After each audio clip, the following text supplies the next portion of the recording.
കണ്ടില്ലേ നല്ല അടിപൊളി ഒരു സംഭവം. നിങ്ങൾ വിചാരിക്കും കേക്കാന്നൊക്കെ അല്ലേ, എന്നാൽ ഇത് അടിപൊളി ഇറച്ചിപ്പത്തിരി ചൊറപ്പത്തിരി എന്നൊക്കെ പറയില്ലേ, അതായത് നല്ല സ്മെല്ലുണ്ട്. ഇത് ഭയങ്കര ടേസ്റ്റുമാണ്. കുട്ടികൾക്കൊക്കെ കൊടുത്താൽ അത് എത്ര കൊടുത്താലൊന്നും മതിയാവും, അത്രക്കും ടേസ്റ്റ് അത് കേട്ടോ. ഇങ്ങനെ ഒന്ന് ഉണ്ടാക്കി നോക്കണേ. അപ്പോൾ അതെങ്ങനെയാണ് ഞാൻ ഉണ്ടാക്കിയെന്നുള്ളത് ഞാൻ വീഡിയോയിലോട്ട് പോവാം. എന്നാ വരി. അതിന് വേണ്ടി നമുക്ക് എന്തൊക്കെ വേണമെന്നറിയോ? ഇതാ അരി വെള്ളത്തിലിട്ടിട്ടുണ്ട്. അരി എന്ന് പറഞ്ഞാൽ നെയ്ച്ചോറരിയില്ലേ, നെയ്ച്ചോറരി ഗന്ധകശാല, ആ അരിയും പുഴുങ്ങലരിയും രണ്ടും കൂടി മിക്സാക്കുക. അല്ലെങ്കിൽ ആ അരി മാത്രമാണെങ്കിൽ ടേസ്റ്റ് കൂടും. പിന്നെ അരി അരച്ചിക്കുമ്പോൾ അതിൽ കൂട്ടണം നമ്മൾ തേങ്ങ, ചെറിയുള്ളി, നല്ല ജീരകം. ഇത് തേങ്ങയിലൊക്കെ അരച്ചിട്ട് മാവ് റെഡിയാക്കുക. എന്നിട്ട് പിന്നെ നമ്മൾ ആ മാവ് ഇങ്ങനെ ഒഴിച്ച് ഓരോ അടുക്കടുക്കടുക്ക് ചൊറപ്പത്തിൽ ഇറച്ചിപ്പത്തിൽ എന്നൊക്കെയാണല്ലോ അതിൻ്റെ പേര്. ചൊറയായിട്ട് ഇങ്ങനെ അട്ടിക്കട്ടി ഇടാൻ വേണ്ടിയിട്ട് നമ്മൾക്ക് കൂട്ട് ശരിയാക്കണം. അതിന് ഞാൻ എടുക്കുന്നത് ബീഫാണ്. ഇനി ചിക്കനും പറ്റും. ബീഫ് ഉപ്പ്, മുളക്, മഞ്ഞൾ വേവിച്ച് വെച്ച ബീഫായത്. ഇതൊന്ന് നമ്മൾ മിക്സിയിലിട്ടൊന്ന് കറക്കും. അപ്പോൾ ആ കൂട്ട് ശരിയാക്കാൻ ഉള്ളി, ഇഞ്ചി, പച്ചമുളക്, കറിവേപ്പില, മല്ലിച്ചപ്പ്, ഇത്രയും സാധനം കൊണ്ട് കൂട്ട് ശരിയാക്കണം. പച്ചമുളക് പിന്നെ ഞാൻ പൊടിച്ച് വെച്ചതിൻ്റെ അടുത്തുണ്ടായിരുന്നു, അതാണ് ഞാൻ ഇടുന്നത്. അങ്ങനെ നമ്മൾ തുടങ്ങാം കേട്ടോ. ഓരോ സ്റ്റെപ്പും കാണിച്ചു തരാം. കുറച്ചൊരു പണി ഉണ്ടെങ്കിലും തീറ്റ ഭയങ്കര സൂപ്പർ ടേസ്റ്റാണല്ലോ. അതുകൊണ്ട് ഞാൻ തുടക്കം മുതൽ അവസാനം വരെ കാണിച്ചു തരാം. അരി അരക്കുക. അങ്ങനെ അരി അരച്ച് കഴിഞ്ഞു. തേങ്ങയും അരച്ചൊഴിച്ച് ഇച്ചിരി വെള്ളം ചേർത്ത് വൃത്തിയാക്കട്ടെ.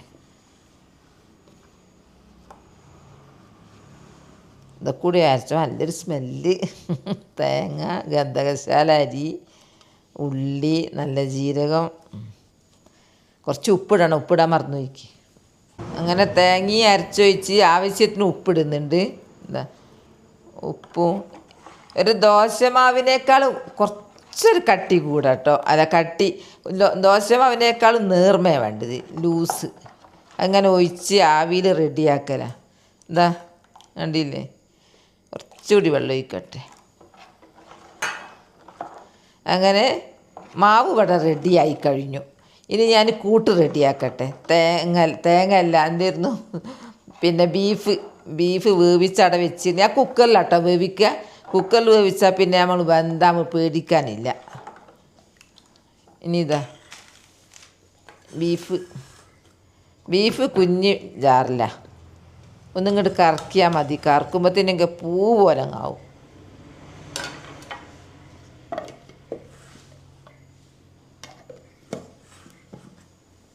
അധികം നേരം കറക്കേണ്ട ആവശ്യമില്ല.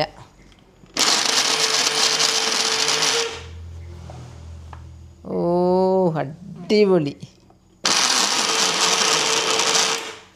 എന്താ പൂ പോലെ ആയി എന്ന് പറഞ്ഞില്ലേ, ഇതുമായി.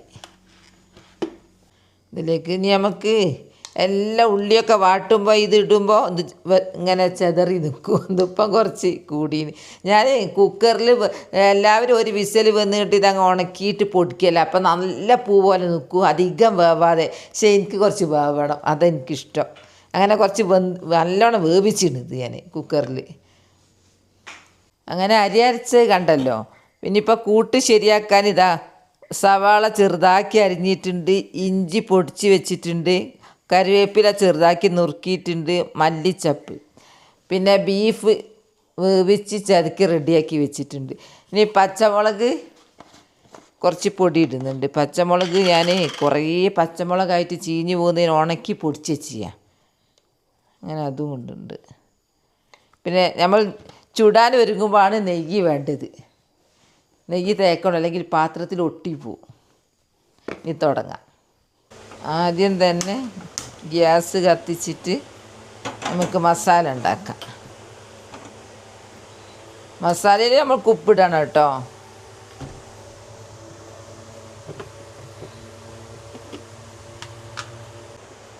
വെളിച്ചെണ്ണ ഒഴിച്ച്, വെളിച്ചെണ്ണ ഇവിടെ തന്നെ ആട്ടിച്ചെടുത്തതാണ്, അതുകൊണ്ട് നല്ല ഒരു സ്മെല്ലുണ്ട്.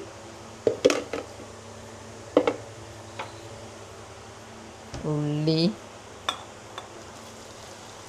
എല്ലാം ഒന്നിച്ചങ്ങിടുക. ലാസ്റ്റ് ഇറച്ചി മാത്രം ലാസ്റ്റ്. ബീഫ് കൂട്ട് നല്ല ടേസ്റ്റ് ഉണ്ടെങ്കിൽ ഇറച്ചിപ്പത്തിന് നല്ല ടേസ്റ്റ് ഉണ്ടാവും. അങ്ങനെ കുറേ കണക്കുകളൊക്കെ ഉണ്ട്. പെട്ടെന്ന് വാടിക്കിട്ടിയോളൂ ഉപ്പ് അങ്ങ് ചേർന്നാൽ.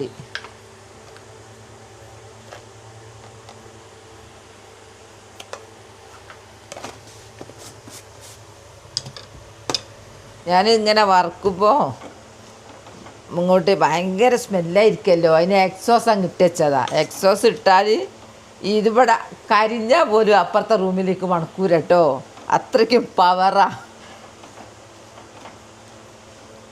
ഇത് വാടാൻ കുറച്ചൊരു സമയം എടുക്കും.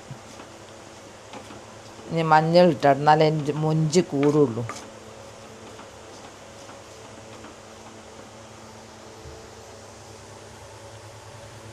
മഞ്ഞളും ഇവിടെ പൊടിച്ചതാ കേട്ടോ, പൊടിപ്പിച്ചതാ.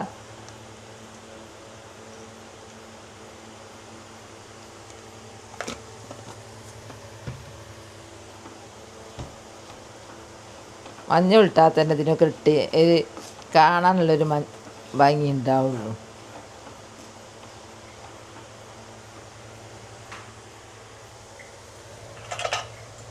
ഈ പിടുത്തല്ലേറ്റ് ഒരു അടുങ്ങറ്. ഇനി ധൈര്യത്തിൽ പിടിക്കുക. ഇനി കുറച്ച് വാടിയിട്ട് കാണിച്ചു തരാം. ഇതാ ഉള്ളി റെഡിയായി. ഇനി നമുക്കിതിലേക്ക് ബീഫ് ഇടാം. കണ്ടോ, നല്ല റെഡിയായി കഴിഞ്ഞു. ബീഫ് ഇടട്ടെ. ബീഫ് ചതക്കിയത്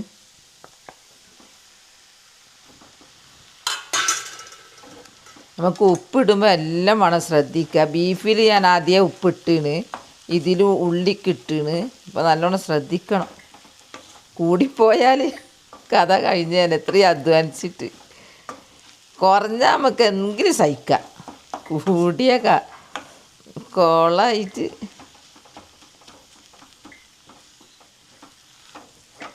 നല്ലോണം മൊരിയട്ടെ.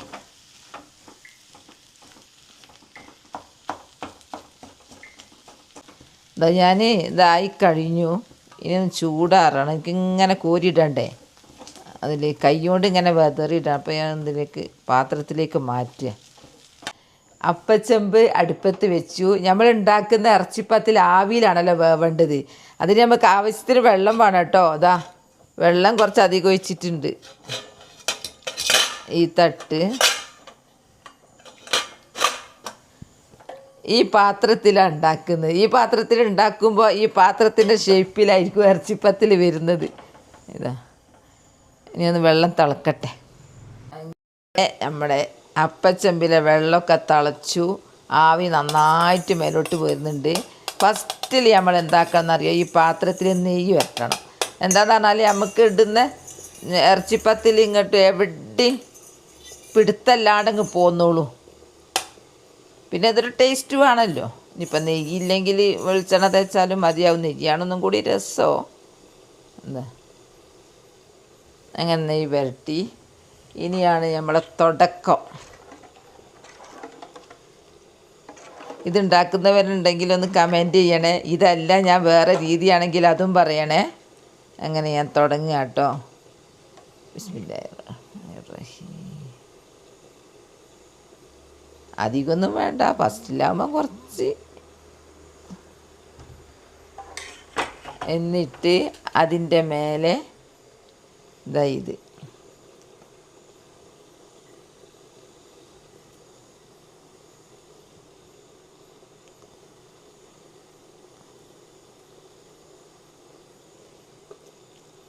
നന്നാക്കി ഇടുകയാണെങ്കിൽ അത്രയും ടേസ്റ്റ്, കുറച്ചിടുകയാണെങ്കിൽ ആ ടേസ്റ്റ്. ഇനി നമ്മൾ അടച്ച് വെക്കുക. കുറച്ച് കഴിയട്ടെ. ഒന്ന് ഉറച്ചിട്ട് രണ്ടാമത്തെ ഒന്ന് ഉറച്ചിട്ടുണ്ട്. ഇനി നമുക്കതിൻ്റെ മേലെ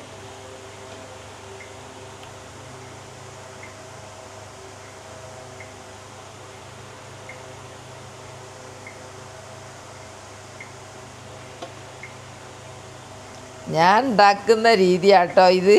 നിങ്ങളത് എങ്ങനെയാന്നുള്ളത് പറയണേ. കണ്ണൂരുകാരൊക്കെ അത് കാണുമ്പോൾ എനിക്ക് പേടിയാണ്. അവർ ഫുഡ് ഉണ്ടാക്കുന്നതിൻ്റെ കോട്ടിട്ടോല ഒരു.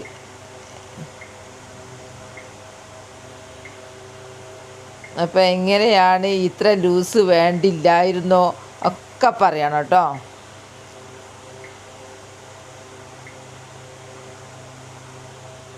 കുറച്ചിട്ടേന് കയ്യിലേക്ക് ആവി തട്ടിയിട്ട് കൂട്ടിയിട്ടെ.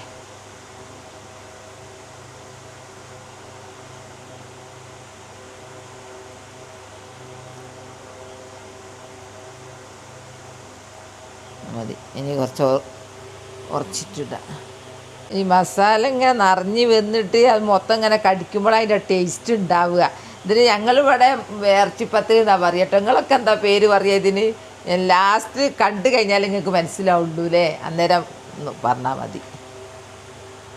കേട്ടെ, തുറന്ന് വെക്കട്ടെ. ഞാൻ കുറേ പ്രാവശ്യം ഇട്ടിട്ടുണ്ട്. ഓരോ പ്രാവശ്യം ഇടുമ്പോഴും കുറച്ച് സമയം എടുക്കും. അതുകൊണ്ട് നിങ്ങൾ വിചാരിക്കും പെട്ടെന്ന് ഇങ്ങനെ ഇടുന്നതാണ്. ഒരു ലെയർ ഇട്ട് കഴിഞ്ഞ് പിന്നെ അതൊന്ന് ഓർക്കണേ കുറച്ച് സമയം എടുക്കുന്നുണ്ട്. ഇതിന് കുറച്ച് സമയം കേട്ടോ. പിന്നെ വേറെ പ്രധാനപ്പെട്ട സംഗതി എന്താ അറിയോ? ഇത് ഉണ്ടാക്കാൻ നമുക്ക് വിറകടുപ്പാട്ടോ നല്ലത്. ഗ്യാസ് പോലെ നമ്മളെ നെഞ്ഞ് പൊട്ടും. പൈസയായി പോകുന്നത്. വിറകടുപ്പാണ് എത്ര സമയമായാലും പ്രശ്നമില്ലല്ലോ. ഇപ്പം ഈ പാത്രത്തിൻ്റെ ലാസ്റ്റാണ്. കുറേ പ്രാവശ്യം ഞാൻ ഒഴിച്ചിട്ടുണ്ട്. അത് നിങ്ങളെ കാണിച്ചില്ല. ഒന്നൊഴിച്ച് കുറച്ച് താമസമായി, രണ്ടാമത് ഒഴിച്ച്, അങ്ങനെ ഒഴിച്ച് നിറഞ്ഞതാണ് കേട്ടോ ഇത്.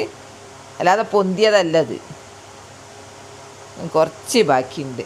ഇത് ഇനിയിപ്പോൾ നാളെ എന്തെങ്കിലും ചെയ്യാം.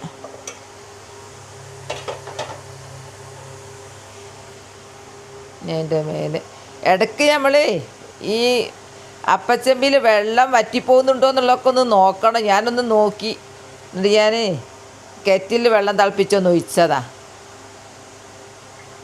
ആവിയിൽ ഇങ്ങനെ തിളച്ച് വരികയല്ലേ, ആവിയിൽ ചൂടായി വേവല്ലേ ഇപ്പം അത് ചെയ്യുന്നത്.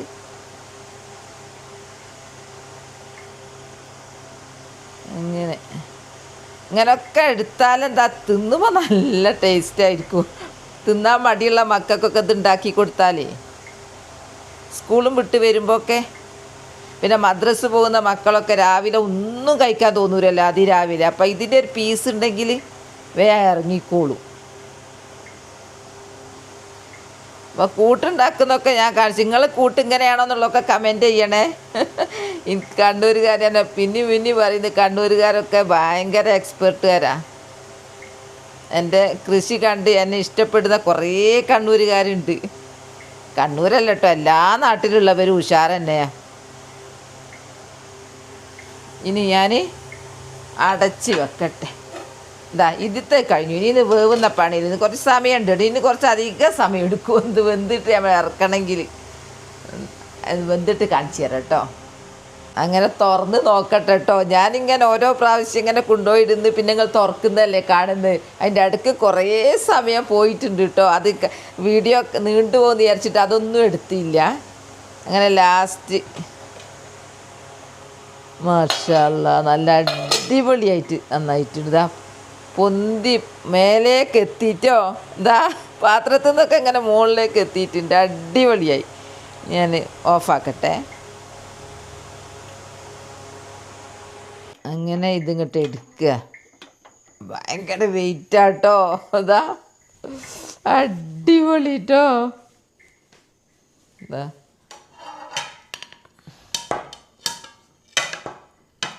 വീണൂരിക്കും.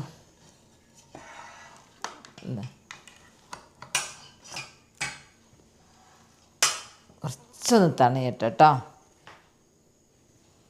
അങ്ങനെ നമ്മൾ കമിഴ്ത്തി വെച്ചല്ലോ, കുറച്ചൊന്ന് തണയാൻ വേണ്ടി നിന്ന്. അത് പിടിക്കണമല്ലോ, ഭയങ്കര ചൂടാ. അങ്ങനെ ഒന്ന് പൊതിച്ച് വെക്കട്ടെ കേട്ടോ. ബിസ്മില്ലാഹിർ റഹ്മാനിർ റഹീം.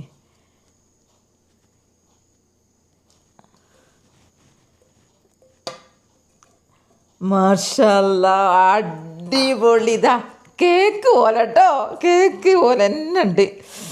അടിപൊളി. എനിക്ക് വായിന്ന് വെള്ളം വരുന്നത് കണ്ടിട്ട് നല്ല ടേസ്റ്റ്. നല്ല സ്മെല്ലും ഉണ്ട്. ഇതിൽ കൂട്ടൊക്കെ നിങ്ങൾ കണ്ടില്ലേ, അടിപൊളിയല്ലേ. അപ്പോൾ എല്ലാവരും ഇങ്ങനെയൊക്കെ ഒന്ന് ഉണ്ടാക്കി നോക്കണം കേട്ടോ. ബീഫ് കയ്യിലുണ്ടെങ്കിൽ ഇത് ചിക്കനോണ്ടും ഉണ്ടാക്കാം. അങ്ങനെ ഇതാ അടിപൊളി ഒരു ഇറച്ചിപ്പത്തിൽ നമ്മുടെ റെഡിയായി കഴിഞ്ഞു. ഇനി നമുക്ക് അലുവ മുറിക്കും പോലെ ഇങ്ങനെ മുറിക്കുക, കേക്ക് മുറിക്കും പോലൊക്കെ തന്നെ മുറിക്കട്ടെ. അങ്ങനെ ഞാൻ ഒരു പീസ് മുറിച്ചെടുക്കട്ടെ കേട്ടോ. ഹായ്, എന്താ അടിപൊളി.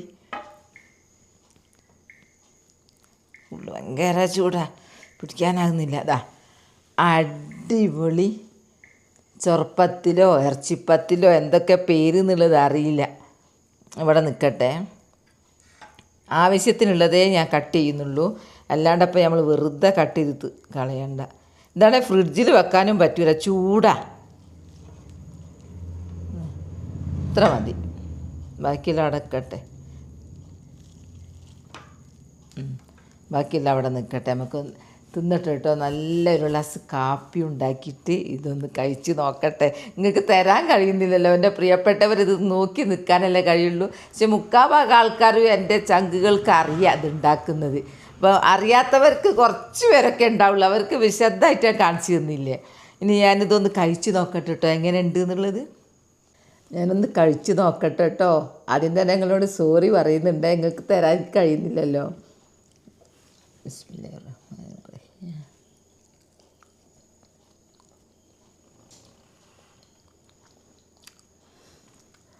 സൂപ്പർ, അടിപൊളി, നല്ല ടേസ്റ്റുണ്ട്. കാപ്പിയും ഇതും കൂടി കഴിച്ചാലുണ്ടല്ലോ എന്താ അടിപൊളി. ഞാനിതിൽ നെയ്ച്ചോറരി ഗന്ധകശാല അരി മാത്രമേ ചേർത്തുള്ളൂ. കുറച്ച് പുഴുങ്ങലരിയും കൂടെ ചേർത്താൽ നല്ല സോഫ്റ്റ് ഉണ്ടാവും. ഇത് സോഫ്റ്റ് ഉണ്ട്, ഞാനത് ചേർത്തില്ല കേട്ടോ. അപ്പം നിങ്ങൾ ഉണ്ടാക്കുമ്പോൾ കുറച്ച് പുഴുങ്ങലരിയും കൂടെ ചേർക്കണം. അങ്ങനെ കഴിക്കട്ടെ കേട്ടോ. അപ്പോൾ ടേസ്റ്റിൻ്റെ കാര്യത്തിൽ നമ്പർ 1. കുറച്ച് പൈസ മുടക്കും ഉണ്ട്, ഗ്യാസ് എല്ലാം കത്തണം. പക്ഷേ വിറകടുപ്പാകുമ്പോഴേ നമ്മൾ നെഞ്ഞ് പൊട്ടാണ്ടൊക്കെ ഉള്ളൂ, അല്ലെങ്കിൽ ഇത് വേദനിക്കും കുറച്ച്. അപ്പോൾ എൻ്റെ വീഡിയോ ഇത്രയേ ഉള്ളൂ. നാളെ നല്ലൊരു വീഡിയോ ആയിട്ട് വരാം. എൻ്റെ വീഡിയോ ഇഷ്ടപ്പെട്ടാൽ ലൈക്കും സബ് തന്നെ സപ്പോർട്ട് ചെയ്യണേ. ബൈ ബൈ എല്ലാവരോടും. അസ്സലാമു അലൈക്കും.